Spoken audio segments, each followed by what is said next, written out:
నెల్లూరులో మాజీ మంత్రి పొంగూరు నారాయణ దూకుడు పెంచారు.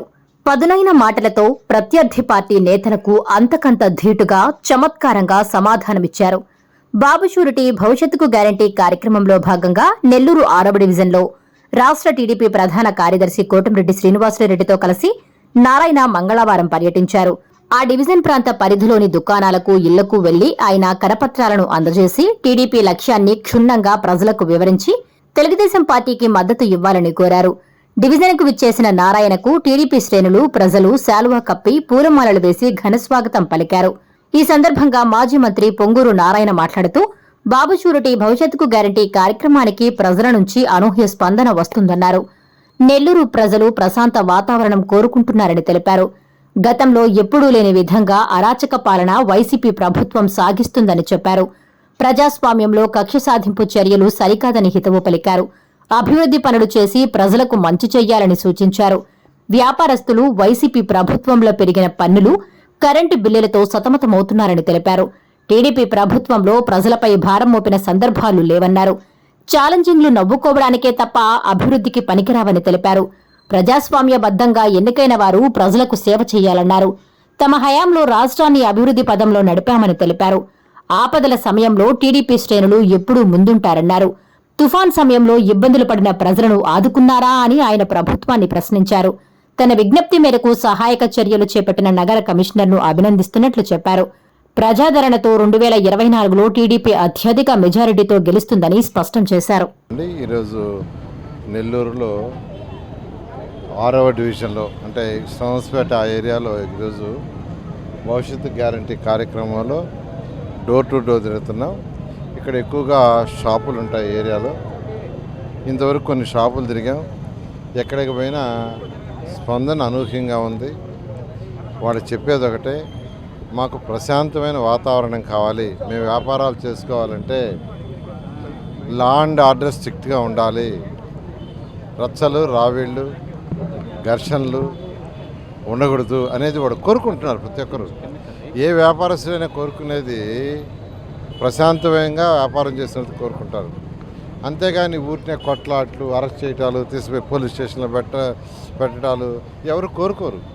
కానీ నెల్లూరు ఏమైందంటే గతంలో ఎప్పుడూ లేని విధంగా, ఒకప్పుడు ఆనవాడు చాలా కాలం రూల్ చేశారు, కానీ ఇట్లాంటి పిచ్చి రాజకీయాలు చేయలా.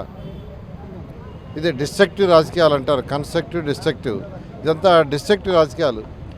అంటే ఎదుటివాడిని ఎలా చేయాలి, మంచివాడైనా సిద్ధంగా వ్యాపారం చేసుకుంటున్నా నా కోటే లేదు కాబట్టి వాడి షాప్ ముయించాలా, వాడి వ్యాపారం ముయించాలా, వాడి హోటల్ ముయించాలా, వాడి అంగడి ముయించాలా. అది కరెక్ట్ కాదండి. ప్రజాస్వామ్యంలో అది కరెక్ట్ కాదు.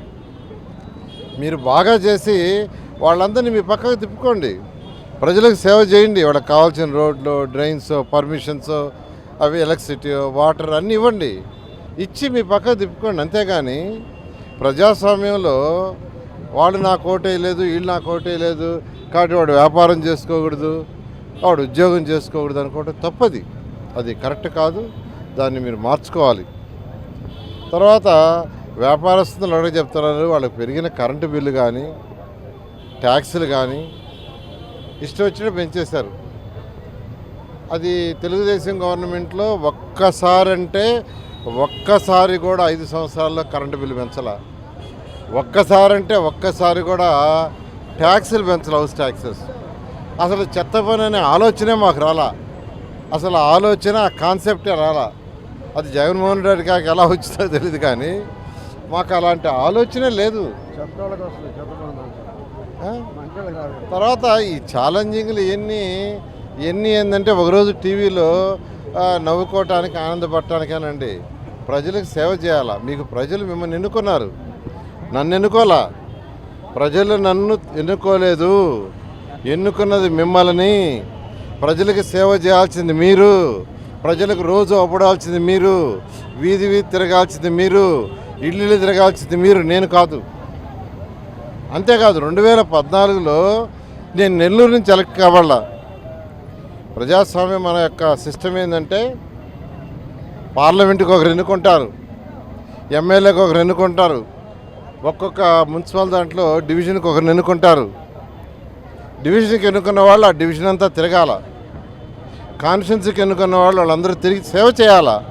ఓడిపోయిన వాళ్ళు కాదు, మేము మిమ్మల్ని క్వశ్చన్ చేయాలా, కానీ మీరు మమ్మల్ని క్వశ్చన్ చేస్తున్నారు. వింత, అది కూడా వింతే. నేను అసలు ఎమ్మెల్సీ నుంచి మినిస్టర్ అయ్యా, రాష్ట్రంలో 114 మున్సిపాలిటీని డెవలప్ చేశా. నెల్లూరులో పుట్టి పెరిగినందుకు నా బాధ్యతగా నెల్లూరుని డెవలప్ చేశా. నెల్లూరులో పుట్టి పెరిగినందుకు, నేను ఇంత స్థాయికి వచ్చినందుకు నా బాధ్యతగా చేశా. నేను కంటెస్ట్ చేయలా, 2014లో గెలవలా, ఓడిపోలా, 2 జరగల. గెలిచింది మీరు, సేవ చేయాల్సింది మీరు. ఎంతసేపటికి ఛాలెంజ్ ఏం ఛాలెంజ్కి రావాలా? మీరు తిరగాలి డోర్ టు డోర్, నేను కాదు. మన వర్షం వచ్చింది, వర్షంలో మీరు తిరగాల, మా కార్యకర్తలు తిరిగారు. నేను ఢిల్లీలో ఉన్నా, వాళ్ళ మీద ఫోన్లు చేస్తే పరిగెత్తారు, ఎక్కడికి పోయినా చెప్తున్నారు. నిన్న యాక్చువల్గా నేను బోడిగోడ తోటకు పోయాను. సార్ మీ వాళ్ళు వచ్చారు, ఫుడ్ పెట్టారు, టార్పాలను పట్లు ఇచ్చారు, కానీ మేము ఎన్నుకున్న నాయకులు రాలేదు నిక్కచ్చిగా చెప్తున్నారు. పోండి వాళ్ళు తిరిగిపోయి అడగండి. వాళ్ళ యొక్క షెడ్ల మీద, వాళ్ళ యొక్క రేకుల షెడ్ల మీద చెట్లు పడిపోతే ఇన్ని రోజులు క్లియర్ చేయలా. నేను సొంత ఖర్చులతో ఒక మిషన్ పంపించా, కటింగ్ మిషన్ నేను పంపించా. ఆ తర్వాత కమిషన్కి ఫోన్ చేసి చెప్పా, ఏమండి రెస్పాన్స్ లేదు, మా వాళ్ళు 49 నుంచి రిప్రజెంటేషన్ ఇచ్చి 5 రోజులైంది, నో రెస్పాన్స్ లేకపోతే నేను ఒకటి పంపించా, కనీసం ఇప్పుడన్నా పంపించమంటే ఆయన పంపించాడు. ఐఎమ్ అప్రిషియేటింగ్ కమిషనర్, వెంటనే పంపించాడు. ఆ విధంగా చేయాల్సిన పని ఎన్నుకున్న వాళ్ళు, నేను కాదు. వాళ్ళు చేయకుంటే వాళ్ళని క్వశ్చన్ చేసే పని మాది. కాబట్టి ఇప్పటికైనా ఎవరి బాధ్యత వాళ్ళు, అంటే ఎలక్ట్ అయిన వాళ్ళు ఏం పని చేయాలా, ఓడిపోయిన వాళ్ళు ఏం పని చేయాలనేది ప్రజాస్వామ్యంలో తెలుసుకుంటే చాలా సంతోషం. ఖచ్చితంగా 2024లో అత్యధిక మెజార్టీతో తెలుగుదేశం గెలవబోతుంది. ప్రజలకి మంచి పరిపాలన, అంటే పేదలు నిరుపేదలకి ఏం చేయాలో వాళ్ళకి సంక్షేమ పథకాలు, అదేవిధంగా యువత వాళ్ళ భవిష్యత్తు కోసంగా డెవలప్మెంట్ 2 చేయడం జరుగుతుంది. Thank you. ఈ వీడియో కనుక మీకు నచ్చినట్లయితే లైక్ చేయండి, షేర్ చేయండి, కామెంట్ చేయండి మరియు సబ్స్క్రైబ్ చేయండి. చూస్తూనే ఉండండి లిమ్రా టీవీ.